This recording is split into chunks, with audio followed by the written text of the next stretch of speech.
Hi, my name is Brenda Herchmer. I'm from Campus for Communities of the Future. Welcome to Learning as an Adult. In this self-directed learning module, our intent is to have you walk away at the end of the session knowing more about being able to describe the changing landscape of learning, some principles for curriculum development that we've applied, as well as a little bit more about adult learning principles and adult learning styles. We thought we'd begin by putting learning into context because there's a great deal that's changing around us right now. Unfortunately, our education system hasn't always changed to accommodate these shifts, but as you can see, things are getting more complicated. We've really moved from the hierarchies that were typical of the industrial era to a world where it's more about our networks. We've moved from a system where things are more fixed and predictable to an environment where things are constantly changing and very much dynamic. We're leaving things that are much more predictable to things that are always constantly emerging. We're moving from change that reforms to a need for change that transforms the world around us. We're moving from things that are very linear in nature to things that are much more systemic and holistic. So it means our learning and what we emphasize, especially in terms of how we learn as adults, needs to change as well. I love how Joshua Cooper Ramo put it, and he's very much a futurist, but what he said was, I believe these revolutionary times call for revolutionary thinking, and yet it often seems that we are entering this revolutionary age with ideas, leaders, and institutions that are better suited for a world that no longer exists. That's what we're going to attempt to address with the training provided by the Campus for Communities of the Future. We've done a lot of work in the community as well as a lot of thinking about the kind of skills and knowledge and attitudes that staff and volunteers who are working in community settings are going to need. And then we also thought about the kind of principles that we needed to put into place to ensure that we could develop the right kind of curriculum.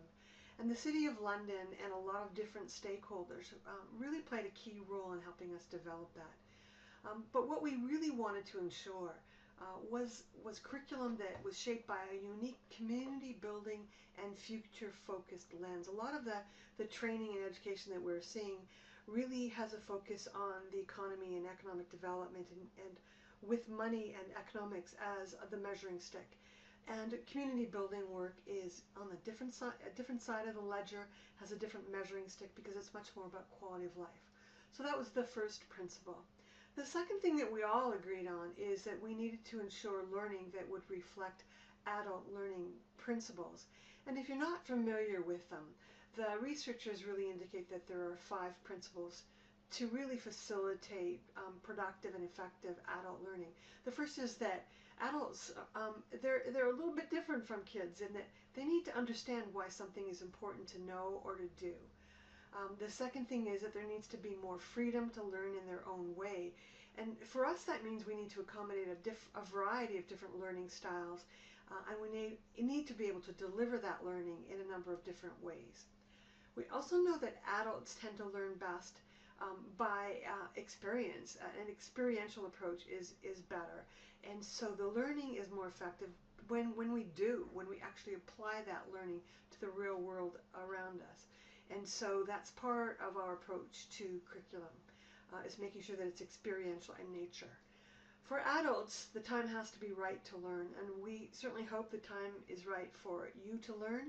We do understand that sometimes life gets in the way, and so we'll do our best to be able to accommodate that. One of the things that we do, and it's not always the best way to learn, but we are going to record these webinars, so if you happen to miss one, you will be able to catch up with it. The other thing that we do really understand is important is that the process needs to be positive and encouraging, and so we're going to do our best with that as well.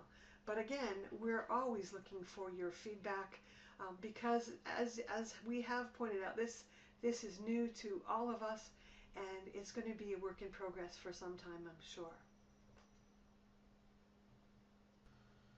There are some other principles that we're doing our best to apply as we develop the campus curriculum. The third one is that we've learned it's very important to provide opportunities for peer-to-peer learning. And to do that, we found that it's best for you to participate as what is often being termed a community of practice. And this really is the difference, I think, often working with adults, in that we know that the wisdom is often within that group, and as you learn and grow together and apply the learnings, you're going to learn much more from one another. And so we want to make sure that that's incorporated as part of the curriculum. We are always trying to apply the very best of both theoretical and experiential learning, so the theory, the philosophy, as well as the practical how-to. We have looked and found some wonderful instructors who are quite knowledgeable, and what we like is that they come with real community experience, and so that translates to a different kind of learning for adults. We do believe it's important to acknowledge prior learning, and many of you are coming in with experience, and so we don't want you to repeat learning that you've done previously, and we make that option more readily available. We're also doing our best to accommodate a variety of learning styles. Now, this will get more effective as the campus itself grows and evolves, but always we will try to provide a variety of different options for how you learn. And we're in the same with the testing and the certification. When you'll see this as the testing comes into play, that you will have a lot of options, so that you will be able to select projects that are, as projects especially, that are very relevant and meaningful to your day-to-day work. And we're kind of excited about the idea that you're going to be able to collect digital learning badges. It's sort of a modern day version of collecting Scout and Girl Guide badges. And these badges you will be able to display on your Facebook page or LinkedIn page or in an online portfolio. But we'll talk more about that as they evolve. And the other thing, the last principle, is that we felt it was really important to make sure that all of this learning, that it wasn't hit or miss, that it was grounded in a framework of competencies that were developed by those in the know. And in this case, what we have is a training and curriculum committee of people who are actually doing a lot of the same work, and they provide a lot of guidance and direction in terms of the actual curriculum. So we just mentioned that we wanted curriculum that was grounded in competencies, and you might be wondering, what are competencies?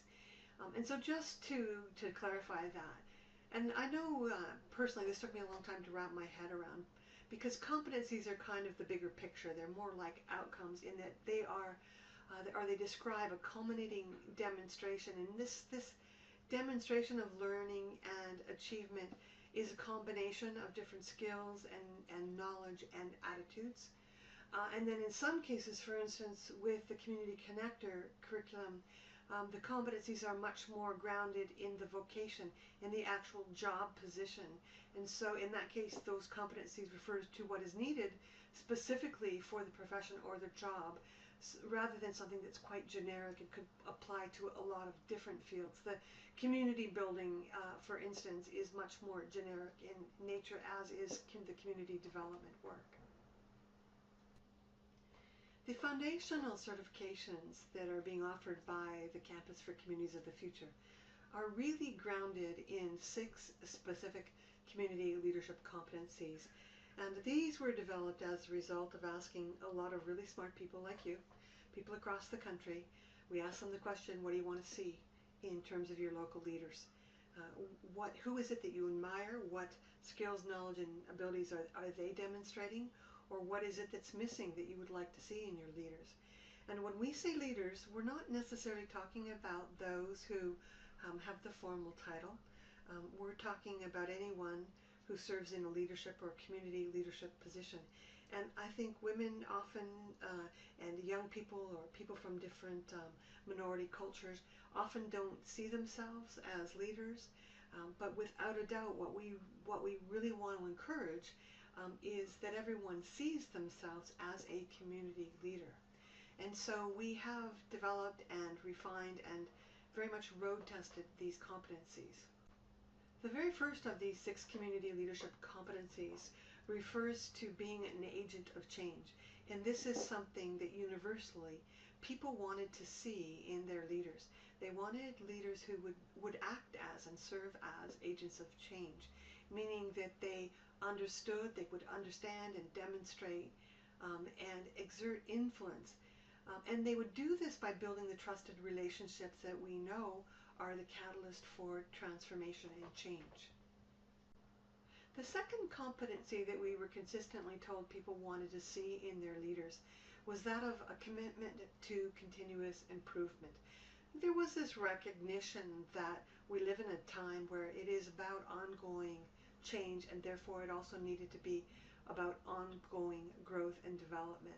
And not only from an individual point of view, but from an organizational point of view, that without this ongoing growth and development, we weren't going to have the kind of innovation that we needed to see.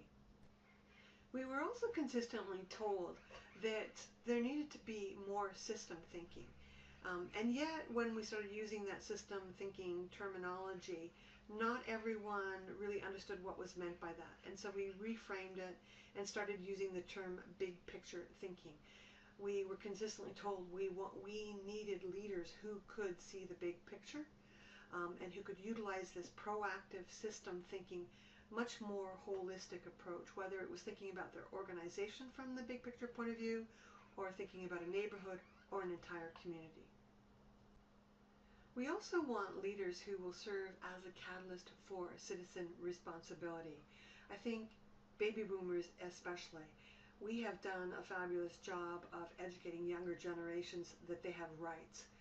On the flip side, we have not done as good a job of educating them that with those rights come responsibilities. So we do want local leaders, community leaders, who will place priority on engaging and cultivating community ownership and responsibility.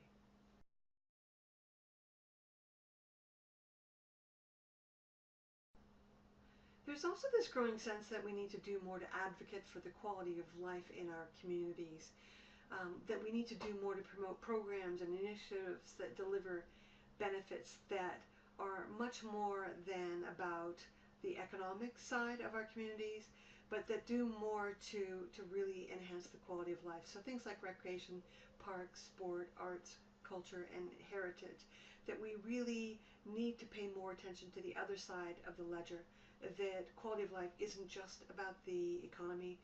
The measuring stick can't just be money. It has to be about quality of life as well. The last competency we were told people wanted to see in their local community leaders related to planning.